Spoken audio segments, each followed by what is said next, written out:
A paz do Senhor Jesus, que bom estarmos juntos mais uma semana para estarmos estudando um pouco mais a palavra de Deus. Bom, você sabe que nós estamos estudando esse primeiro trimestre uma lição maravilhosa, a respeito em defesa da fé cristã, combatendo as antigas heresias que se apresentam com uma nova aparência ou com uma nova roupagem.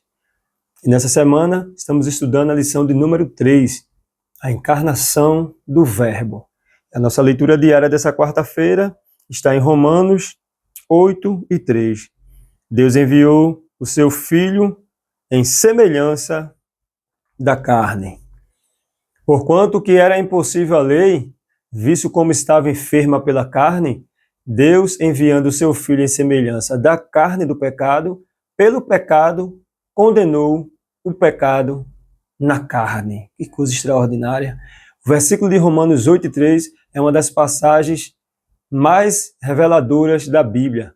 Nele, o apóstolo Paulo nos apresenta ideias de que Deus enviou seu Filho em semelhança da carne. Essa declaração é fundamental para compreendermos a encarnação de Cristo e a sua missão entre nós. Então, isso é interessante, né, para essa prova, esse fato, ele é fundamental para entender a respeito desse Cristo que se tabernaculou, que desceu, se despiu-se da sua glória e veio e habitou entre nós nesse tabernáculo.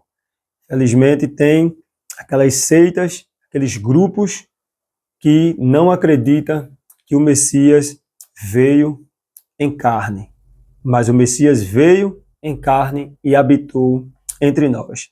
Interessante que um texto aqui de Isaías 9:6, porque um menino nos nasceu, um filho se nos deu, e o principado está sobre os seus ombros, e será chamado o seu nome maravilhoso, Conselheiro, Pai da eternidade e Príncipe da paz. Ou seja, esse é aquele famoso texto que fala sobre o Emanuel, o Deus conosco. Então não tem como negar, né, que Jesus, o Filho de Deus, veio em carne. A encarnação de Cristo. Quando dizemos que Deus enviou seu Filho em semelhança da carne, estamos falando sobre a humanização da divindade. Jesus, embora fosse plenamente Deus, assumiu a forma humana para se tornar acessível à humanidade. Essa encarnação não apenas demonstra o amor incondicional de Deus, mas também enfatiza a empatia e a conexão que ele desejava estabelecer com as suas criaturas. Ou seja, precisava que ele viesse para que a gente tivesse de novo essa ligação que foi perdida lá no Éden, quando o homem deixa o pecado entrar. Então, houve uma separação, houve uma barreira, né? E aí só quem poderia resolver essa questão? Só Deus poderia resolver essa questão através do seu Filho, Jesus. Mas Jesus não poderia vir em espírito. Jesus tinha que vir em carne, se humanizar e passar pelas mesmas provações que nós passamos aqui. Porque pelo pecado de um homem, né? Por um homem entrou o pecado e toda a geração foi corrompida. Então era necessário que também por outro homem viesse a libertação, o resgate. Então teria que vir em forma humana.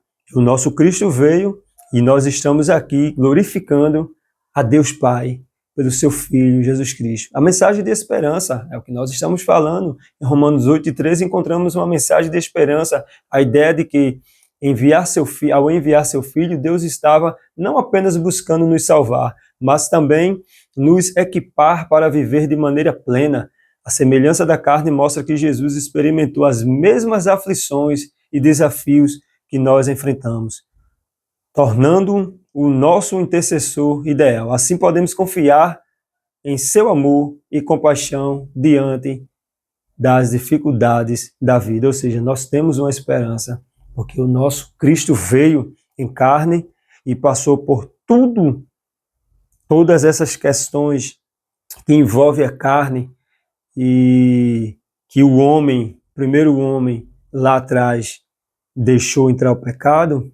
Jesus veio e resolveu toda essa questão. Então, que coisa maravilhosa, o nosso Cristo tabernaculou-se, habitou entre nós, foi ao Pai e voltará para nos buscar mais uma vez.